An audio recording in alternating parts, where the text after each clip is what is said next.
Pois é, pessoal, a Câmara dos Deputados já atualizou o status do Eduardo Bolsonaro, agora é oficial. Ele está fora do cargo, né? E, pelo visto, não vai voltar. Mas você viu o título do vídeo, né? E é essa bomba mesmo que está acontecendo. O Homem Laranja, o Donald Trump, segundo, né, que foi divulgado hoje no jornal R7, não reconhecerá eleições aqui no Brasil. Os Estados Unidos se tornará um ferrenho opositor do Brasil como um todo se as eleições aqui no Brasil forem consideradas não tão confiáveis. E aí, meu amigo, as implicações disso são graves. Inclusive, o Eduardo Bolsonaro, ele provavelmente já sabia que isso poderia acontecer. E ele sabia que se ele continuasse aqui no Brasil e ali na frente tivesse um atrito dessa magnitude com Donald Trump e o governo brasileiro, o Eduardo Bolsonaro seria responsabilizado por isso. A oposição, por sua vez, segundo a matéria da Gazeta do Povo, acredita que agora sim é que o Eduardo Bolsonaro terá muito mais força para articular entre o Donald Trump, entre o governo norte-americano e a oposição aqui no Brasil, né, junto com a comissão que ficou na mão do Felipe Barros, para poder barrar, né, parar o Alexandre de Moraes. E aí, uma surpresa gigantesca, um partido de esquerda insurge pedindo apoio à anistia aos presos do 8 de janeiro, o que deixou parte da esquerda revoltada. Também tem a questão do orçamento que foi aprovado. E a gente vai tentar falar um pouquinho, porque é um orçamento polêmico, gerou polêmica, gerou questionamentos. E se ainda der tempo nesse editorial, vamos falar de um assunto mais grave ainda. Agora, a treta entre Brasil e Estados Unidos saiu do campo só político, entrou no campo criminal. Um esquema mafioso gigantesco envolvendo Brasil e Estados Unidos foi descoberto. E aí, meu amigo, cabeças vão rolar. E aqui eu acredito que vai ter gente graúda no meio dessa história aqui que envolve o primeiro comando da capital e envolve também, né, grupos armados nos Estados Unidos, uma ação conjunta. Ou melhor, uma ação existente do FBI lá nos Estados Unidos e aqui no Brasil pela Polícia Federal, né, deflagrou um caso aí de tráfico internacional pesado, tá bom? Nós vamos falar sobre tudo isso aqui. Vamos lá, pessoal. É o seguinte, a Câmara dos Deputados já atualizou a situação do Eduardo Bolsonaro e agora é oficial. Trago para vocês matéria do Metrópolis, então citando o crédito e a fonte da matéria, Metrópolis. Câmara dos Deputados atualiza status de Eduardo Bolsonaro. Agora, oficialmente, né, no status do Eduardo Bolsonaro, consta como não está em exercício, tá? Então, quando você acessa a ficha parlamentar do deputado, Eduardo Bolsonaro não está em exercício, tá? E aí consta aqui como se ele já deixou o cargo, né? Não está exercendo mais. Foi um impacto, né? Chamou muita atenção de muitas pessoas a medida do Eduardo Bolsonaro de jogar tudo pro alto, né? E falar, não, eu não vou voltar, eu tenho medo, eu tô sendo perseguido. A esquerda fez chacota, a esquerda falou que o Eduardo Bolsonaro é frouxo, a galera do MBL chamando o Eduardo Bolsonaro de frouxo também. Então gerou uma repercussão aí, né? A galera que não é bolsonarista, parte falando que ele é frouxo. E assim, eu tenho uma visão. É fácil chamar os outros de frouxo quando o trabuco não tá apontado pra sua cara, né? Agora, quando aponta pra sua cara, esses que ficam chamando os outros de frouxo, se mija todinho. É verdade, vocês sabem que eu tô falando. Eu, mesmo não sendo bolsonarista, eu declaro com todas as falas, acho que o Eduardo Bolsonaro tá certo, dedinho pra cima pra ele. Se fosse eu no lugar dele, eu já tinha me empirulitado há muito tempo daqui. E ele tá certinho, tá? Ainda digo mais, se eu fosse o Bolsonaro também, pegava a dona Michele, juntava as trouxinhas, a Laurinha e ó, pena pra que te quero, tá? Se fosse eu, tá? Só deixando claro. Mas enfim, não se trata só de uma fuga, né? Não se trata disso só de, eu vou pedir asilo, tô pulando fora, tô com medo, tô fugindo. Não, peraí. Olha só, a oposição tem uma aposta e eu duvido muito que isso aqui foi uma decisão do Eduardo de supetão. Espera aí que eu não acredito nisso, não. Eu acredito que a maioria dos deputados que são 100% alinhados com o Eduardo e o PL participou dessa construção aqui. Eu acredito que o PL, partido do Valdemar da Costa Neto e partido que o Eduardo Bolsonaro estava, participou dessa construção e falou, eu concordo, topo, deixa o cargo, até porque é outro candidato PL que vai ficar com ele, deixa o cargo, vai para lá e articula, quem sabe a gente consegue trazer seu pai de volta. Eu acredito que teve essa articulação. A Gazeta do Povo também. Oposição aposta em Eduardo para articular governo Trump com comissão no Brasil e conter Moraes. Ao escolher permanecer nos Estados Unidos, o deputado federal Eduardo Bolsonaro é visto pelos seus aliados como um ativo importante para interlocução entre a Comissão de Relações Exteriores da Câmara, que é o CREDEM, né, que eles chamam, e o governo do presidente Donald Trump. Lembrando que o próprio STF comemorou a saída do Eduardo Bolsonaro como se fosse uma vitória do STF. Porém, o cara que entrou é o Felipe Barros. E o Felipe Barros entra literalmente dizendo, olha, o que o Eduardo Bolsonaro faria, eu vou fazer também. Então, o que aconteceu? O que aconteceu para a oposição? Ganhou um articulador político forte lá dentro dos Estados Unidos, embora não seja mais deputado, mas permanece como articulador político, o Eduardo Bolsonaro, e ganhou a comissão do mesmo jeito, com um que a esquerda considera radical, que é o Felipe Barros. Mas que é um cara que vai fazer, né, o papel que o Eduardo Bolsonaro fazia. Então, derrota dupla, né, do STF e como diz a Daniela Lima, né, achou que era vitória do STF, não é, e do próprio governo Lula também. E aí a bomba chega aqui, né, com essa matéria do R7. Então, citando o crédito, citando a fonte da matéria, R7, Eduardo Bolsonaro diz prever que os Estados Unidos não reconhecerão a próxima eleição no Brasil. Rapaz, se isso acontecer, se realmente a esquerda ganhar, porque eu acho, é minha opinião, tá? Que os Estados Unidos reconhecerão, porque eu acho que o Tarcísio vai ganhar. E hoje eu tenho a visão que o Tarcísio é o candidato que o sistema fala, ó, não é quem eu queria. Mas eu deixo. É como se fosse um Aécio Neves. É um cara. É como se eu tivesse permitindo que o Kassab se elegesse, tá? O Kassab. Então, o Tarcísio, hoje, eu vejo o Tarcísio como um candidato que o sistema deixa. Não é o candidato do sistema. O sistema ia escolher um Kassab, diretamente o Kassab, ou um Alckmin da vida, se fosse para o sistema escolher. Não escolheria Lula também. Mas escolheram Lula para tirar o Bolsonaro. E era a única narrativa que colaria, né? Mas eu entendo que é o candidato permitido, tá? Que o Tarcísio já tem ali suas alianças ali e, ó, Tarcísio, você pode até entrar. Se você ganhar com o apoio do Bolsonaro e tudo mais, você vai ganhar. Mas não entra nessa de ficar batendo de frente ao STF, não faz nada disso não. Deixa nós fazer o nosso negocinho aqui e você só cala a boca. Eu acredito que vai ser isso. Mas enfim. Olha o que diz a matéria. Não sou muito de ler, não, mas aqui eu vou precisar ler para vocês.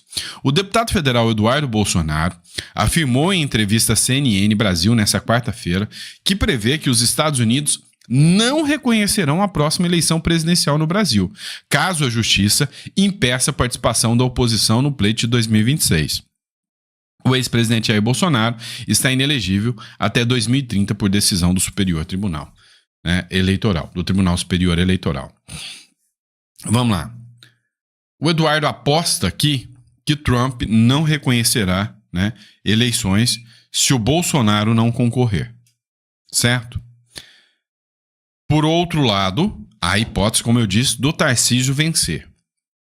Se o Tarcísio vencer com o apoio do Bolsonaro, não acredito que Donald Trump vá tomar qualquer medida. Se o Tarcísio não concorrer ou a esquerda, né, a esquerda vencer, aí pode ser que o Donald Trump não reconheça. Só que assim, o que se tem de informação é que o Eduardo Bolsonaro pode articular para que venha uma pressão dos Estados Unidos, como aconteceu na Venezuela, por causa das sanções que o Donald Trump vai impor, de que as urnas emitam o comprovante impresso igual ao da Venezuela. Tá? Por que a Venezuela teve o comprovante impresso enquanto o Brasil não tem, enquanto outros países não têm, e foi o tal do comprovante impresso que deu tanto problema para o Maduro, fazendo com que o Maduro seja reconhecido como um golpista? O que aconteceu? Havia acordos, né? A Venezuela é alvo de sanções dos Estados Unidos, e aí depois eles falam que não estão com medo disso, né? Mas a Venezuela é alvo de sanções dos Estados Unidos, e aí para que o Biden pudesse continuar comprando petróleo da Venezuela, aconteceu esse acordo, o Biden falou, não, então pelo menos você coloca aí umas urnas eletrônicas aí e o comprovante de votação, para fingir que a eleição foi boa, tá? Só que o que eles não contavam é que a oposição ia conseguir os comprovantes das urnas e desmascarar o ditador Maduro, certo? Mas vamos acompanhar as cenas dos próximos capítulos. Vamos lá. Aí entra o Vinícius Carrion, que citou uma matéria que deixou a gente assustado, tá bom? É o seguinte, até um partido de extrema esquerda está indignado com este caso. O bom senso está ganhando força na sociedade. Vamos pensar isso aqui com calma. Matéria da revista Oeste. O PCO pede anistia para os presos do 8 de janeiro. O partido descreve os condenados pelo STF como cidadãos comuns. Parabéns para o PCO, que tem sofrido abusos do Estado brasileiro. Vamos lá, vamos entender. O PCO é o Partido da Causa Operária.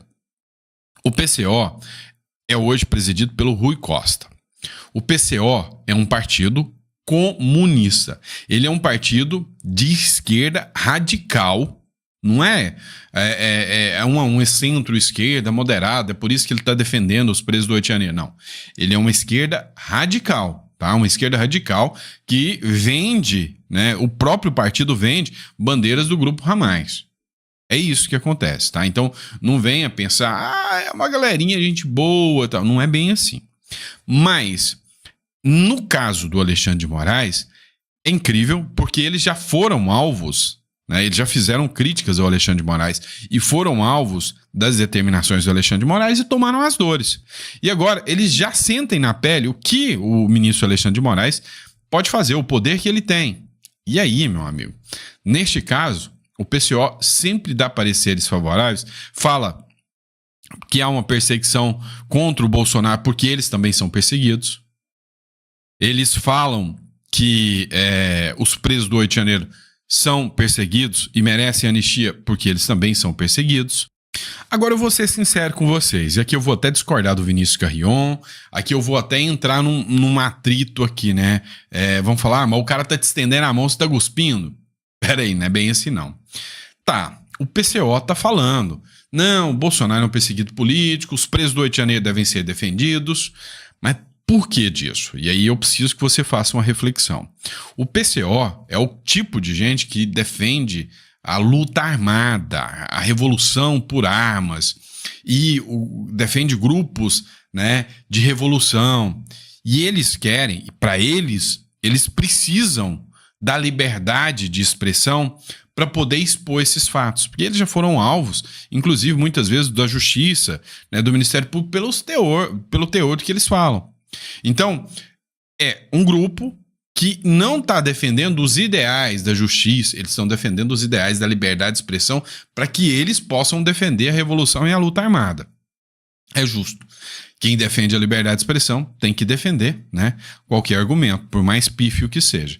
Mas eles não estão aqui defendendo, estão defendendo, né, a moralidade. Não é bem assim não, né? Estão defendendo os seus interesses pessoais.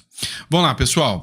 Comissão aprova o orçamento de 2025 com 50 bilhões para emendas parlamentares. Ou seja, o governo, desculpa aqui a expressão, ficou D4, tá? Para o Congresso. Tomou uma invertida. E aí, a galerinha da Left People, a galerinha da Globo News lá, tá tentando fazer, olha só, que maravilha, a Gleisi Hoffmann. O orçamento ficou parado por meses. Foi só a Gleisi Hoffmann, competentíssima, aparecer, que aí, de repente, o orçamento foi aprovado. Meu amigo, se o grosso tá entrando em você, no governo acabou de entrar também. Porque, olha só, Alex Fontaine escreveu aqui. A aprovação do orçamento de 2025, ontem no Congresso, foi uma vergonha e uma derrota para o governo. Derrota para o povo brasileiro, porque o dinheiro é nosso, não é nem do governo, tá? 61,7 bi em emendas parlamentares. O governo ficou de joelhos, avacalhou geral. E ainda precisou pagar à vista 6,8 bi para aprovar esse assalto. Vocês têm noção do que aconteceu? O Davi Alcolumbre, né? Ele, vamos dizer assim, que defende tanto, ele, o Hugo Mota, defende tanto, mas tantos interesses dos parlamentares ou das emendas parlamentares, que falaram para o Lula, não, você vai ficar sem orçamento. Para aprovar o orçamento eu quero 6,8 bilhões. E dentro do orçamento eu vou colocar mais 60 bilhões de emenda. Então o governo Lula pagou à vista agora e ainda vai ter que pagar mais 60, quase 70 bilhões que vai ficar para a mão dos deputados. E ontem a gente viu um caso aí, né, de um caso que foi julgado, onde um certo deputado aí foi acusado, um deputado forte, muito forte, que assumiu até uma certa presidência da Câmara, foi acusado de pedir 10% por fora, né? E isso aí tá nos autos da justiça, é matéria do Metrópolis, não é eu que tô falando, o vídeo tá circulando, de ter pedido 10% em cima das emendas parlamentares, né? Mas ninguém acredita que isso aconteceu. Todo mundo acredita na honestidade total dos nossos políticos, não é certo? Né? Mas vamos lá. O caldo tá entornando. Vamos falar de outra treta pesada aqui do Brasil. Ó, matéria da Mirelle Pinheiro, crédito é dela, tá? A Polícia Federal mirou um grupo que enviou 2.000 fuzis de Miami para a galerinha vermelhinha, do Comando Vermelhinho Comuna. Você sabia que o Comando Vermelho nasceu da esquerda, nasceu dos presos políticos da esquerda que receberam anistia. Você sabe disso, né? Fala. Você já me assiste aqui, eu já falei muitas vezes. Então você sabe que o Comando Vermelho nasceu num presídio, tinha um presídio com os presos comuns, aí pegaram os presos políticos de esquerda, colocaram junto com os presos comuns. E os caras, os presos políticos da esquerda, conseguiram corromper ainda mais os presos políticos, os presos comuns, e viraram o Comando Vermelho. É isso. E agora, qual é o tentáculo da esquerda aqui? Bomba, meu irmão. O que tá rolando? Presta atenção. Descobriu-se, né, numa operação chamada Cash Curry, tá? E nessa operação Cash Curry, descobriu-se que armas estavam sendo enviadas, né, toneladas de armas de Miami para a galerinha do comando aqui.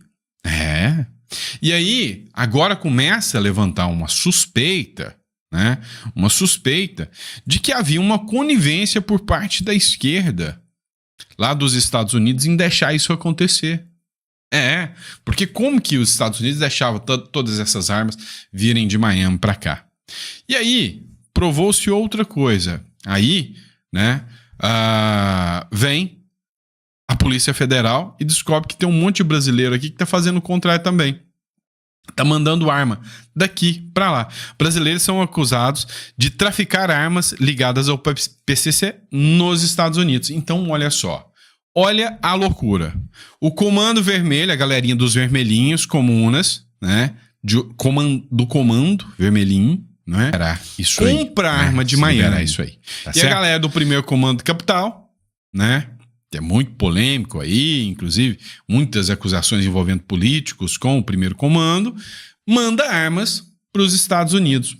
E aí, o grande problema agora é que o Trump queria declarar esses grupos como grupos de terror, o que dá jurisdição ampla e restrita para os Estados Unidos investigar a galera do comandinho aqui, vermelho, do primeiro comandinho lá da capital. E aí, o Donald Trump pode começar a investigá-lo, porque serão adequados como grupos de terror por uma lei norte-americana. E aí, vai ter interceptação, vai ter escuta, vai descobrir políticos, advogados, figuras, talvez juízes, que podem estar vinculados a esses grupos. E aí, meu amigo, vai ser um Deus nos acuda se realmente o Donald Trump liberar.